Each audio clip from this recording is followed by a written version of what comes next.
everyone, this is Dr. Liv with New Insight, and thank you so much for joining me in another video. Today, I'm discussing matching energy and mirroring, what they mean and why people do them. Mirroring is mimicking a person's specific behaviors, such as the way the person talks to you, their words, their tone, and certain mannerisms. Mirroring should ideally take place naturally and organically, rather than something that is deliberate. However, if it is deliberate, it should not be used excessively, but strategically to help foster a good connection with someone or strengthen the connection you already have. Matching energy is mimicking the person's energy in terms of attention, time, and investment they put into the relationship. It essentially means matching the person's intentionality. Technically, you can mirror and match energy of both positive and negative behaviors. However, it is only beneficial and wise to match positive, appropriate behaviors.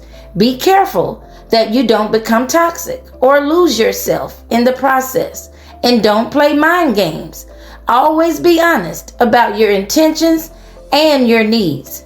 Don't use mirroring or matching energy to be retaliatory or teach someone a lesson. If the person learns a lesson during the process, this is beneficial for their self-growth and the growth and health of the relationship. However, teaching someone a lesson should not be the goal of either mirroring or matching energy. Mirroring to portray yourself as someone you're not, to be liked or accepted, to impress someone, or to get your needs met is not appropriate. Do not be dishonest and do not be manipulative. And we see this type of mirroring with toxic and narcissistic individuals to gain access, control, and supply. And here's a key insight. Sometimes you may mirror or match energy as a defense mechanism. You might be unaware because the other person's behavioral responses or energy has conditioned you to have a certain response to them. And when this happens, behaviors can become tit for tat, transactional, and toxic. But understand that even with this type of dynamic, you are still responsible for your own behavior and choices, just as the other person is. Matching energy and mirroring are both attempts to reset relationship dynamics, set boundaries, get needs met, preserve energy, and protect one's peace. So let's look at an example of behaviors you should not mirror. Natalie has been in a relationship for 2 years.